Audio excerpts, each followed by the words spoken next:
El 19 de mayo de 1977, una chica de 20 años levantó el pulgar en una carretera de California. Era una práctica normal en los 70. Ella lo había hecho antes, sabía elegir bien. Dejó pasar 2 autos antes de aceptar el tercero. En el tercero iba un matrimonio joven con un bebé. En el asiento de atrás, seguro pensó, un matrimonio con un bebé no puede ser peligroso. Colin Stan subió al auto y 30 minutos después, un cuchillo se encontró en su garganta. Una caja de madera de 20 kilos cerrándose sobre su cabeza y una oscuridad total. Y eso fue solo el principio. Lo que vino después es lo que hace de este caso algo completamente distinto a cualquier secuestro que hayas escuchado. Porque Colin Stan no estuvo encadenado durante 7 años, no estuvo con grilletes, no estuvo en un sótano con la puerta con llave. Colin Stan salía de la casa, trabajaba, corría por las mañanas, abrió una cuenta bancaria, tuvo un novio, se carteaba con su familia y no huía. Y la pregunta en este caso lleva décadas generando en psicólogos, jueces, periodistas y en cualquier persona que lo conoce, es siempre la misma. ¿Por qué? La respuesta a esa pregunta es la parte más perturbadora de todo, porque la respuesta no tiene nada que ver con cadenas ni con cerraduras. Tiene que ver con algo que no se ve, que no se toca y que puede ser más efectivo que cualquier prisión física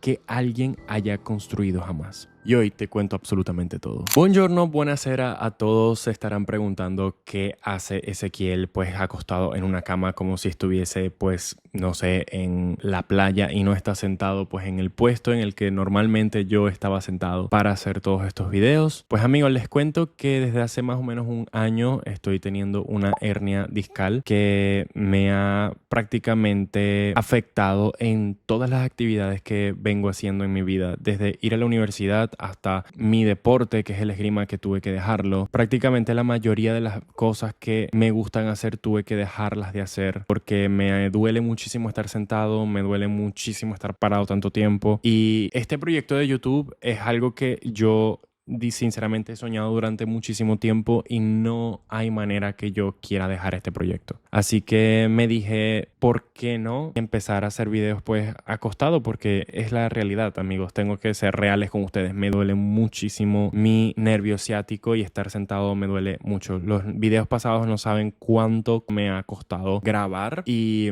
he decidido que tengo que serles sincero y esta es la realidad. Tengo una hernia discal, me duele muchísimo y necesito estar acostado porque es la única, lamentablemente la única posición cómoda que tengo en este momento. Buena noticia, en octubre me van a operar. Y bueno chicos, sin ya dar más rodeos, les recuerdo que el objetivo de cada uno de mis videos es de dar un mensaje positivo, pero sobre todo de recordar a las víctimas de cada una de estas historias. Dicho esto, acomódense como yo me acomodé, pónganse muy cómodos en su sofá, en lo que sea, agarren su bebida, lo que sea, porque el caso de hoy está muy, pero muy fuerte. Colin Stan nace el 31 de diciembre de 1956 en Eugene, Oregón. Era la tercera de 5 hermanos en una familia trabajadora de clase media. Para 1977, Colin tenía 20 años y vivía en Eugene con sus compañeros de cuarto. Era una chica bastante activa, sociable, pues tenía una vida, digamos, de adolescente o de persona joven, estudiante, como viene siendo alguien de, por ejemplo, esos estudiantes de Erasmus que se van por ahí. Para la época, digamos que ella era algo así. Tenía muchísimo sentido del humor y aparte también trabajaba y estudiaba al mismo tiempo. Tenía una vida con muchos planes, pero sobre todo con gente que la quería mucho. En 1977, una amiga que vivía en Westwood, en el norte de California, iba a cumplir años. Colin quería ir, pero no tenía coche, no tenía dinero tampoco para pagar un bus. Y en los años 70, eso de ponerle el dedo a un auto, digamos, desconocido era algo normal. Eso de montarse en carros de personas que ni te conocen era algo normal y de hecho esto me recuerda un poco a las historias de mi padre, porque mi padre me dice que para la época él llegó a hacer este tipo de cosas muchísimo, eso de montarse en autos y en camionetas de extraños que te llevan a otras ciudades. Entonces puedo creer que esto era algo normal. No era considerado algo particularmente peligroso si eras una persona cautelosa y Colin era una persona muy cautelosa. De hecho, ese día en la carretera, mientras que ponía el dedo a uno de estos autos, dejó pasar a 2 de ellos porque no le generaban confianza. Así de cuidadosa era. Ella pues paraba un auto, si le generaba confianza se subía, si no, no. El tercer auto que se había parado era una camioneta azul con un hombre joven y su esposa joven y tenían también en el asiento de atrás a un bebé. Colin pensó y dijo, pues esta es una familia, aquí hay un bebé por el medio, no me parece algo peligroso. Y entonces ella se subió. Era el 17 de mayo de 1977. Los primeros 30 minutos del viaje fueron completamente normales. El hombre conducía, la mujer charlaba, el bebé dormía y Colin miraba por la ventana. Era una tarde de mayo en el norte de California. Campos, colinas, cielos despejados. Y entonces la camioneta se salió de la carretera principal. El hombre dijo que tenía que hacer unas paradas y Colin no pensó absolutamente nada. Las paradas en los viajes largos son absolutamente normales. Y la camioneta se detuvo en un camino rural, en medio de la nada, lejos de absolutamente todo. Cameron Hooker tenía 23 años, mi edad. Era trabajador de un aserradero en Red Bluff. Su esposa Janice tenía 29 años y llevaban varios meses buscando estos dos a quien secuestrar. Cameron tenía fantasías de dominación sexual extrema que llevaba años elaborando. Y Janice en ese momento pues estaba completamente bajo su influencia y estaba dispuesta a aceptar cualquier cosa que pues el marido, pues Cameron, quisiera. Lo que Janice no sabía era hasta dónde iban a llegar estas fantasías. Pero eso lo veríamos más adelante. Pues en el momento en el que Cameron para el auto para hacer esta parada, se voltea y le coloca un cuchillo en el cuello de Colin y le dijo que si hacía cualquier ruido o movimiento moriría. La inmovilizó, la amordazó y sacó del maletero algo que había construido en todos los meses anteriores. Era una caja de madera diseñada específicamente y especialmente para encajar sobre una cabeza humana. Medía exactamente lo justo para que alguien cupiera ahí. Tenía bisagras, tenía un sistema de cierre y todo de que Cameron lo había construido, lo había probado, lo había perfeccionado a la letra para que alguien, en este caso Colin, pudiese caber ahí. Pesaba 20 kilos y Cameron cierra esta caja sobre la cabeza de Colin. Colin declaró después que en ese momento pensó totalmente que iba a morir, que esos eran sus últimos momentos y que lo único que podía hacer en ese momento era rezar. No me puedo imaginar el terror que pudo haber sentido esta chica, esta joven metida y no solamente metida en una caja, sino también como todo tan rápido. O sea, ella estaba convencida al 100% de que esta gente no era gente peligrosa y que nada le iba a pasar, pero de pensar que ninguno de ellos era peligroso a literalmente esto, wow, no puedo imaginarme el terror que pudo haber sentido ella. Colin declaró después de que pensó que ese era el final de su vida, o sea, ese era literalmente el momento en el que iba a morir y empezó a rezar. Gente, si me acuesto es porque necesito como que descansar mi columna porque me duele también estar así en la posición en la que estaba todo el tiempo. Pero bueno, sigamos. La camioneta volvió en la carretera y Colin tenía esta caja sobre su cabeza sin poder ver nada, sin poder oír bien nada. Y así viajó durante horas. Cuando llegaron, Colin no sabía en dónde estaba, no sabía qué hora era, ni cuántas horas pasaron. Solo sabía que ella estaba viva y que algo muy grave acababa de pasar. Pero para entender lo que pasó en los siguientes 7 años hay que entender quiénes eran Cameron y Janice. Cameron Hooker era desde afuera un vecino normal. Trabajaba en el aserradero local, no tenía antecedentes penales, era educado, tranquilo, bien visto por sus compañeros de trabajo. Nadie que lo conociera en su vida cotidiana sospechaba absolutamente nada. Pero por dentro, Cameron llevaba años construyendo un mundo mental que giraba en torno a la dominación y al control absoluto de otra persona. Y no era algo que desarrolló de golpe, fue algo que él vino desarrollando con los años y que vino también planificando y haciendo un plan para lograr hacer algo al respecto, para cumplir esta fantasía que tenía. Y repito, la caja que le puso en la cabeza a Colin no era una caja que, digamos, hizo de un día para otro, no era una caja de supermercado, era una caja que él diseñó, construyó con tiempo y a la medida exacta. Fue el resultado de meses de preparación. Janice Hooker es el personaje más complicado de este caso. Tenía 19 años cuando ocurrió el secuestro. Llevaba casada con Cameron poco tiempo, estaba completamente bajo su influencia, participó en el secuestro y en lo que vino después porque Cameron la había convencido de que era lo que su matrimonio necesitaba, que era una práctica que existía en ciertas comunidades que no tenía absolutamente nada de malo. Con los años, Janice fue cambiando, tenía más hijos, pero psicológicamente se estaba alejando más de Cameron. Janice se fue cada vez poco acercando más a la religión y el resentimiento que sentía por Colin fue creciendo, ya que Colin, como les había explicado, representaba también para Cameron pues ese producto, ese fruto de esa fantasía cumplida de haber tenido a alguien y haberla pues metido al 100% bajo su control. Esto en Janice fue, digamos, creando esa sensación de celos hacia Colin y de resentimiento de alguna forma. Pero la relación entre Janice y Colin es uno de los elementos más extraños de esta historia, tengo que decirles. En algunos momentos Janice era muy cruel con Colin, pero en otros momentos digamos que era muy amable también. Janice era la esposa legal de este hombre que tenía, pues en este momento, Cameron. Pero al mismo tiempo cada vez se daba cuenta de que era también, en cierta medida, una prisionera también de Cameron. Porque este mundo de Cameron que tenía que tener a las personas bajo su control, también Janice era parte de esto. Y es importante aclarar algo sobre el título de este caso, y es que en realidad eran dos las cajas, no una.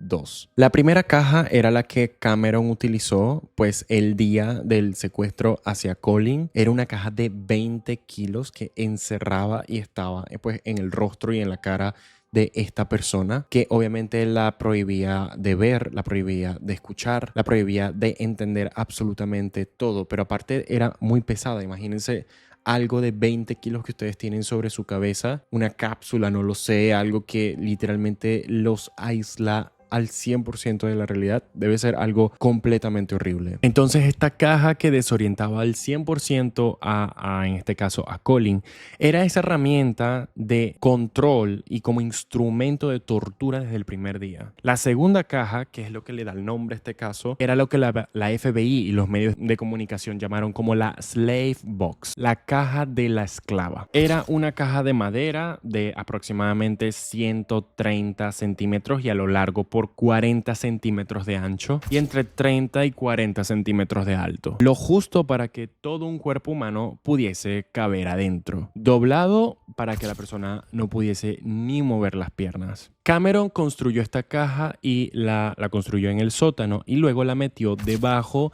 de la cama matrimonial que tenía. Y ahí es a donde Colin pasó la mayor parte de los siguientes 7 años. Pero no siempre, porque el tiempo que pasó dentro de esta caja fue más o menos variando a lo largo de los años, disminuyendo gradualmente a medida que Cameron decidía darle más o menos ciertos privilegios a Colin. Pero los primeros años, Colin podía pasar alrededor de 22 o 23 horas al día dentro de esta caja. En la oscuridad, en el silencio y sin poder moverse. Las condiciones en esta caja, amigos, eran demasiado inhumanas. O sea, imagínense que no había obviamente ningún tipo de ventilación, no había luz, no había entrada de nada. Colin podía apenas moverse y adentro también habían temperaturas extremas. O sea, cuando hacía frío en invierno era un frío terrible, cuando hacía calor era un calor terrible. Colin declaró años después que para poder sobrevivir dentro de esta caja tuvo que aprender a irse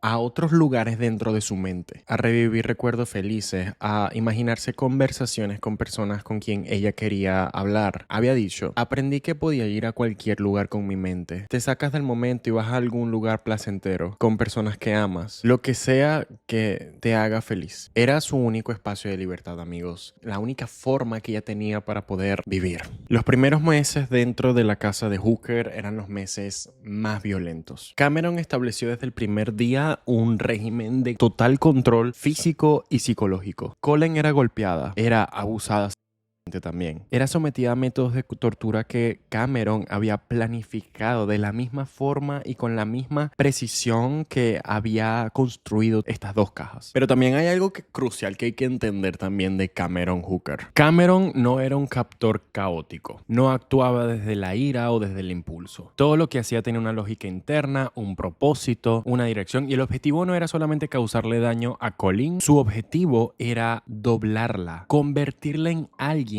que ella no iba a tener ni siquiera la duda de que no era, convertirla en exactamente eso que Cameron quería que ella se convirtiera para él. Y para eso no bastaba la violencia física. La violencia física era, digamos, la violencia física podía causar solamente resistencia en la cabeza de Cameron, odio o ganas de escapar. Necesitaba algo más, necesitaba que Colin dejara de ser Colin. El primer paso fue el aislamiento. Colin no podía contactar a su familia, no podía saber qué día era, no podía tener ningún punto de referencia con el exterior, o sea, cero contacto con lo que sea. El segundo paso fue la redefinición de su identidad. Cameron no la llamaba por su nombre. Colin dejó de ser Colin y pasó a ser algo distinto, una esclava. No como metáfora, algo literalmente. Cameron construyó todo un sistema de creencias para metérselos a Colin, de rituales, de documentos y de amenazas alrededor de toda esta idea que Colin tenía que convencerse. Y el tercer paso fue la compañía. La compañía era una organización que no existía. Cameron Hooker se la inventó por completo, la inventó completamente, con detalle, con consistencia, con materiales que la hacían parecer real, y convenció a Colin Stan que existía, de que la vigilaba y de que si ella en algún momento, algún día intentaba escapar, la compañía la encontraba y la mataría.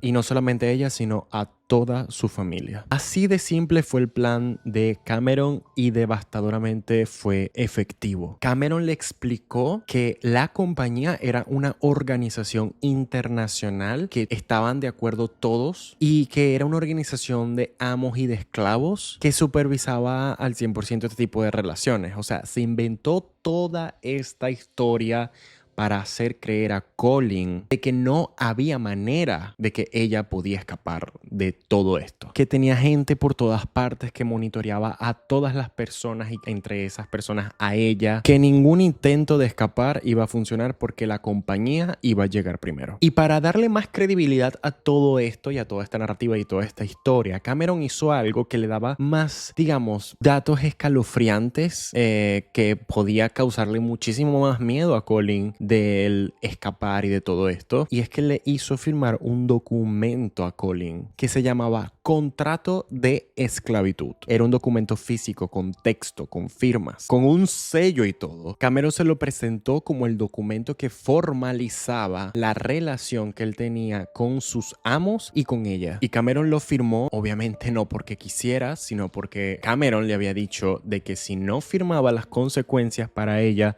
y para toda su familia iban a ser inmediatas. Una vez de que Cameron le hizo firmar este contrato a Colin, le explicó algo más. Que una vez que firmó, ella dio el consentimiento de absolutamente todo y que ella estuvo completamente de acuerdo con todo esto, y cualquier tipo de violación hacia este contrato iba a tener consecuencias y penalidades y obviamente castigos muy severos hacia ella y hacia toda su familia. Pero aquí hay que detenernos un momento. Colin tenía 20 años y llevaba semanas en privación extrema de libertad, violencia física, torturas psicológicas y aislamiento total del mundo. En este caso, su mente estaba en un momento de tanta vulnerabilidad que de verdad es muy difícil poderse imaginar, porque ninguno de nosotros puede imaginarse lo horrible y el estado de mente que puede estar una persona en esa situación. Y Cameron, que había planificado todo esto durante años, le presentó la compañía como algo concreto, como un sistema con documentación, con reglas y con procedimientos. Era una mentira, obviamente, pero era una mentira perfectamente construida para el momento exacto en el que fue presentada. Y funcionó. La compañía se convirtió en la cadena más efectiva que Cameron Hooker podía haberle jamás puesto a Colin. Invisible, indestructible y omnipresente. Colin no veía agentes de la compañía porque no había a nadie que ver, pero esa ausencia de presencia tampoco la tranquilizaba de alguna forma. Le aterrorizaba porque ella decía, si yo no los veo es porque hacen muy bien su trabajo. Y durante años fue esta la razón, la compañía, por la que Colin jamás escapó y jamás intentó pues buscar ayuda. Nunca huyó cuando tuvo las oportunidades de hacerlo. No porque confiara en Cameron o porque hubiera desarrollado algún afecto a él, como el síndrome del Estocolmo, sino porque genuinamente pensaba que cualquier intento de huir o de escapar terminaría ella pues y su familia destruida. Los primeros 4 años en la casa de Hooker pues siguieron un patrón brutal pero bastante predecible. Colin pasaba la mayor parte del tiempo dentro de la caja de la que les hablaba. Cuando salía trabajaba pues en la casa, limpiaba, cocinaba, lavaba ropa, cuidaba a los niños de Cameron y de Janice. Los Hooker tuvieron 2 hijos en el tiempo que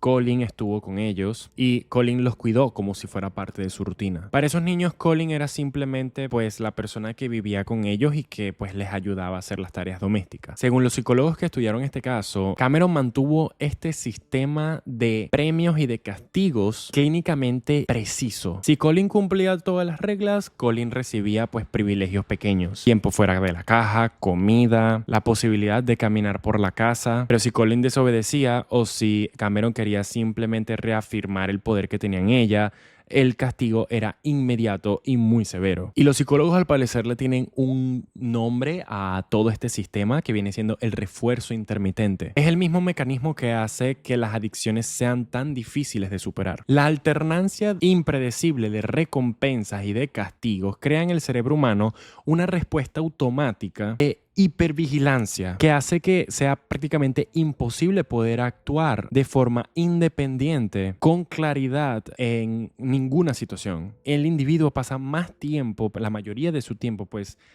tratando de adivinar y de predecir y de anticipar o gestionar algunos comportamientos que tiene la persona que tiene enfrente. En este caso se trata de Colin, que tenía este pensamiento con Cameron y estos comportamientos y este sistema, este mecanismo de defensa, ¿no? No hay espacio en absoluto para planificar una fuga de por sí. Y Cameron también estableció un sistema de ejercicio para Colin. Le permitía hacer ejercicio y le pedía que mantuviera su cuerpo en forma. Esto, que al inicio podía parecer una concesión, un privilegio, era en realidad una forma de control.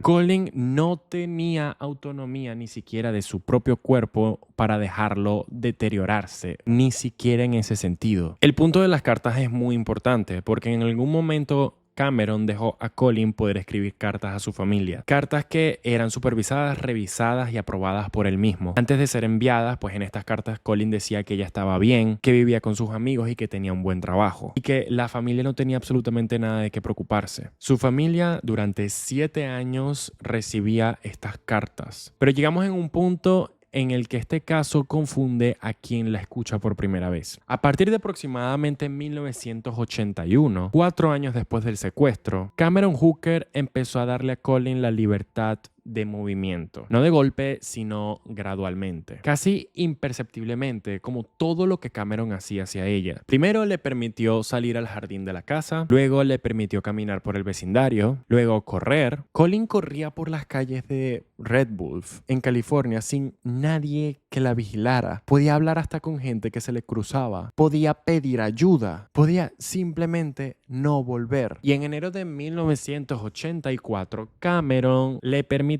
dormir fuera de la caja, en el baño atrás de la casa, que era un baño pero por lo menos no era una caja. Y en mayo de 1984 Colin consiguió un trabajo real, un trabajo de verdad, con sueldo en el King's Lodge, un hotel de Red Bull a varios kilómetros de la casa. A veces Janice la llevaba, a veces Colin iba sola en bicicleta por las calles, con acceso a otras personas, teléfonos, a la posibilidad de hablar. Colin daba los cheques de su sueldo a Cameron, quien le devolvía tan solo $20 de su sueldo para que ella lo tuviese y se lo quedara en su bolsillo. Abrió una cuenta bancaria a su nombre. Colin Stan, como les dije, tenía acceso a todo el mundo exterior. Y la compañía, como les dije, seguía siendo la razón por la cual ella no intentaba escapar. Pero hay algo más. Esto es lo que los psicólogos señalan como clave principal del por qué el caso de Colin Stan es único en la historia del control coercitivo. Después de 7 años, Colin no se veía a sí misma como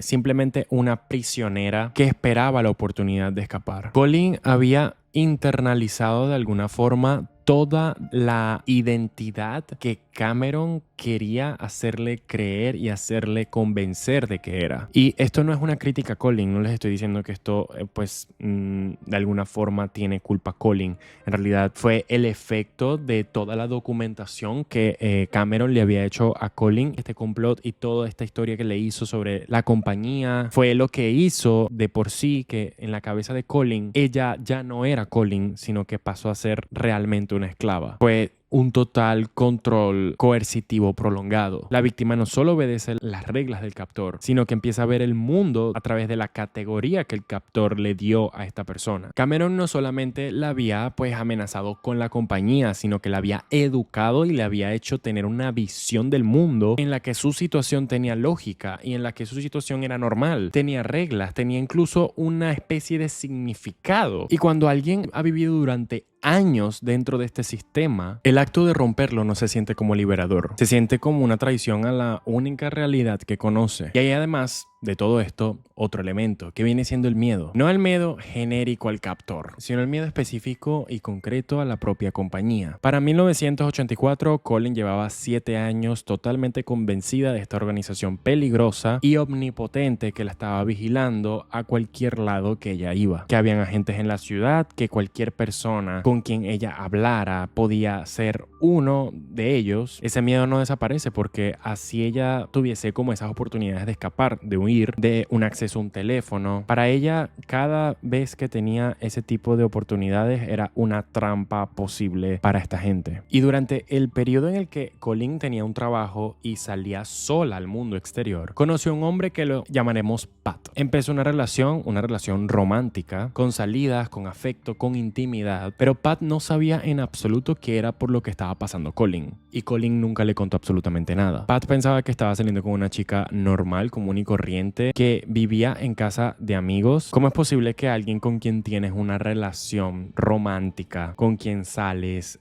con quien tienes conversaciones privadas, que tiene acceso en teoría a ese tal nivel de conexión humana, cómo es posible que no pidas ayuda a esta persona? O al menos que no cuente lo que estás pasando. Pero esta respuesta tiene varias capas. La primera es pues la compañía. Colin estaba al 100%, al 1000% convencida de que cualquier conversación, lo que sea que ella podía hablar con cualquier persona, la compañía lo iba a saber. Que Pat podía ser parte de estos agentes. Ella no confiaba en absolutamente ningún ser humano a este punto. Cualquier conversación con Pat iba a estar siendo monitoreada. Ese nivel de paranoia no es irracional dado el sistema que había construido Cameron. Era exactamente la respuesta que ese sistema había sido diseñado para producir: miedo. La segunda capa del por qué es que Colin no había contado absolutamente nada a Pat era que Colin había construido una identidad doble. La Colin que salía al trabajo, que tenía un novio, que hablaba con la gente, era de alguna manera totalmente distinta a la Colin que era cuando llegaba a su casa o a la casa de los hookers. Y esa separación no es que era una estrategia consciente, era la respuesta psicológica, la imposibilidad de integrar estas dos personas a una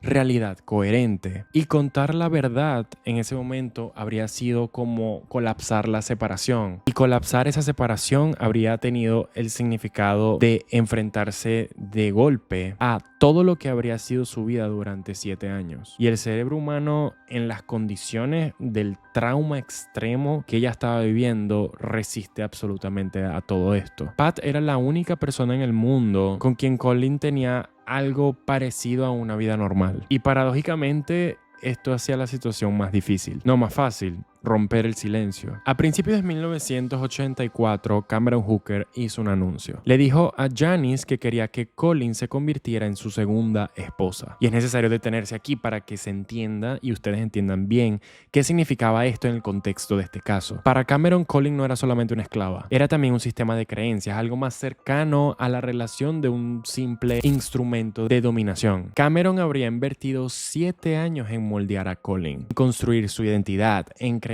un vínculo con ella, que desde su perspectiva tenía una naturaleza específica y ahora quería formalizarlo. Y para Janice, este anuncio fue el punto de quiebre. Janice Hooker llevaba 7 años en una situación que había empezado todo como algo que aceptó bajo la influencia de Cameron y que se había convertido en algo que para entonces ya Janice no podía tolerar. Había visto a su marido abusar de Colin, había participado en el control de Colin y había visto cómo la atención de su marido se dividía por completo y en algunos aspectos se desplazaba hacia la mujer que vivía en su casa. Y la idea de que Cameron quería casarse con Colin, de que Colin pasara de ser una esclava a algo mucho más formal, con un estatus diferente en su casa, más permanente, esto fue demasiado. Y Janice tomó una decisión. Fue a hablar con Colin y le dijo la verdad. La compañía no existía, nunca existió. No habían contratos registrados, no había ninguna organización peligrosa, no habían agentes, no había nadie vigilándola. Todo había sido una mentira que Cameron había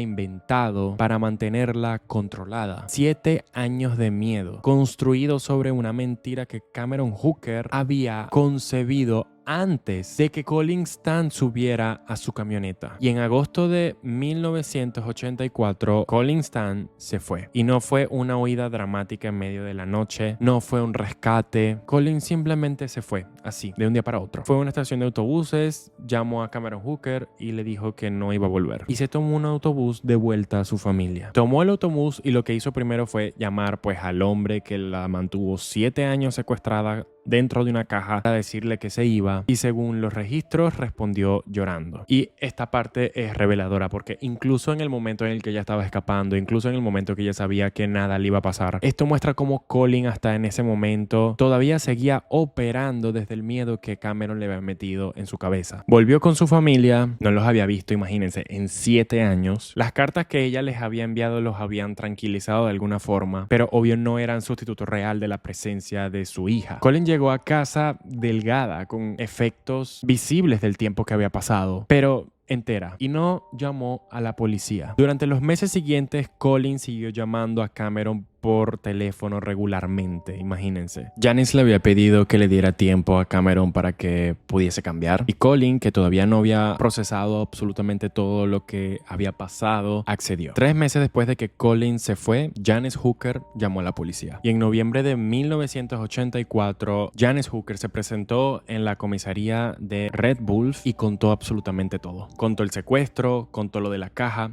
contó lo de la compañía, contó los 7 años y contó algo más. Mencionó a una mujer llamada Mary Elizabeth Spanhake que había desaparecido en 1976, un año antes del secuestro de Colin. Los investigadores ya tenían ese caso abierto y Janice también aportó pues la información que conectaba a Cameron con la desaparición de esa otra chica. Las autoridades detuvieron a Cameron Hooker inmediatamente. El FBI envió a sus investigadores y el agente que llevó a cabo el caso declaró públicamente que el caso de Colin Stan era sin precedentes en la historia del FBI. No había ningún otro caso en la historia de la documentación que haya durado así tanto tiempo como duró el de Colin, con este nivel de sofisticación psicológica. Cameron Hooker era un trabajador de aserradero y había construido un sistema de control tan grande que los mismos psicólogos tardaron meses, psicólogos forenses que tardaron meses en analizar completamente. Y cuando los investigadores encontraron la slave box, la caja de la esclava abajo en el sótano, la describieron como una de las pruebas más escalofriantes que ellos habrían visto jamás. Una caja de madera construida artesanalmente, con las dimensiones exactas para un cuerpo humano, escondida debajo de la cama que un matrimonio con 2 niños habían dormido durante 7 años. La investigación también declaró y mostró los detalles de la documentación de la esclavitud, los materiales sobre la compañía y los registros sobre todo lo que Cameron había construido. Todo esto fue puesto a la mesa como la prueba de todo lo que este hombre construyó enfermizamente para lograr lo que quiso lograr, y lo logró. El juicio de Cameron Hooker comenzó en 1985 en Tehama County, en California. Tanto Colin Stan y Janice Hooker testificaron contra él, y la defensa de Cameron construyó todo su argumento sobre una premisa central: que la relación entre Colin y Cameron había sido consensuada, que el contrato de esclavitud entre ellos era un acuerdo entre adultos, que Colin tenía múltiples oportunidades de escapar pero nunca lo hizo, porque en el fondo Colin quería estar con él y que así era como ella quería vivir. La defensa llamó a Colin como una participante voluntaria. Presentó el hecho de que Colin tenía un trabajo, podía salir, tenía una vida social, tenía un novio, como la evidencia de la situación de que no era una prisionera, sino alguien alguien que había elegido voluntariamente todo este estilo de vida. Y esta fue la parte que más le costó procesar a todos los jurados de todo este caso. Porque la pregunta del que por qué Colin no huyó cuando tuvo la oportunidad fue exactamente lo que utilizó la defensa de Cameron para intentar poner en dudas sobre si esto habría sido un crimen o no. Y la fiscalía respondió con la evidencia psicológica, con expertos que explicaron lo que significaba el control coercitivo, el papel de la compañía, el impacto del refuerzo intermitente, la erosión de la identidad a lo largo de los años, el testimonio de Colin, que fue claro, coherente y devastador, y con el testimonio de Janice, que confirmó cada detalle desde adentro. Y en noviembre de 1985 el jurado deliberó y emitió el veredicto. Cameron Hooker fue declarado culpable de secuestro, violación y cópula oral forzada, sodomía y 6 cargos adicionales de violación. Y el juez que agarró este caso en el momento de dictar la sentencia dijo una frase que quedó registrada en las transmisiones de todo este caso. Llamó a Cameron Hooker el psicópata más peligroso que he encontrado jamás en mi carrera. Y Cameron Hooker fue condenado a 104 años de prisión. Sí. Qué hermoso cuando todas estas personas se pudren en la cárcel. Janice Hooker recibió inmunidad ya que colaboró y cooperó con la fiscalía. No fue procesada penalmente, se divorció de Cameron y años después se casó de nuevo y vivió con un perfil súper bajo. No se conocen declaraciones suyas posteriores al juicio. Cameron Hooker ingresó al sistema penitenciario de California y en el 2021 fue trasladado desde la prisión al Departamento de Hospitales Estadales de California, una institución de tratamiento psiquiátrico para delincuentes sexuales. Colin Stam volvió con su familia. Con el tiempo construyó una vida, se casó con Pat, el hombre que había conocido mientras que ella estaba en toda esta situación y a quien nunca le contó jamás todo lo que estaba pasando. Tuvieron una hija y el matrimonio duró varios años antes de terminar. Colin habló varias veces en varias ocasiones públicamente a lo largo de los años. En una entrevista que dio a la revista People en 2016, dijo: "La vida hoy es buena, hay que aprender a vivir en el presente y no dejar que el pasado te arrastre hacia atrás". En el documental de Oxygen titulado Snape Notorious Girl in the Box, dijo algo que para mí resume absolutamente todo. "Aprendí que podía ir a cualquier lugar con mi propia mente". Wow. Hoy a sus 69 años, Colin Stam sigue con vida. Y bueno amigos, este ha sido todo el video de hoy. De verdad amigos que este caso me dejó muchísimo de qué pensar. Creo que los casos de secuestro y de control coercitivo no hemos hablado muchísimo y de que yo siento que no se hablan tanto y de que si les gusta este tipo de casos yo creo que podemos abrir una serie de videos que hablen más que todo de esto. Gente, todavía les pido disculpas por haber presentado el video de esta forma. Es que en serio, genuinamente, de verdad, me duele muchísimo mi espalda. Me duele mucho mi nervio ciático, mi pierna derecha ahí. Estar sentado tanto tiempo me duele demasiado. Quería ser completamente honestos con ustedes. Siento que ustedes han sido de verdad muy reales conmigo. Me ha encantado muchísimo leer sus comentarios, ver las cosas que me dicen y estoy muy contento y muy agradecido del apoyo que ha tenido este canal y no hay manera para mí de dejarlos sin video por tanto tiempo porque no. Siento que hay cosas que en esta vida me mantienen vivo y es el hacer videos, es algo que me gusta y me disfruto muchísimo. Así que como pueda voy a seguirles haciendo casos, seguirles haciendo y grabándoles videos. Gracias por llegar hasta aquí. Coméntenme y déjenme abajo qué estaban haciendo mientras que estaban viendo este video. Quiero saber también sus opiniones sobre este caso. ¿Qué opinan ustedes sobre el control coercitivo? ¿Han alguna vez experimentado algún tipo de control coercitivo? Porque no se sabe nunca. Cuéntenme sus experiencias. Me encanta leerles, conocerles y de todo. Si te ha gustado este video o te ha gustado alguno de mis videos, te agradecería muchísimo que le dieras like, como ya te dije, comentaras y sobre todo que te suscribieras a este canal porque esto me ayudaría muchísimo, muchísimo a seguir creando videos, a seguir buscando los mejores casos para ustedes, pero sobre todo a vivir de aquello que me encanta y de aquello que siempre ha sido mi sueño para mí, que es tener un canal de True Crime. Gracias por absolutamente todo y nos vemos en el próximo video. Chao.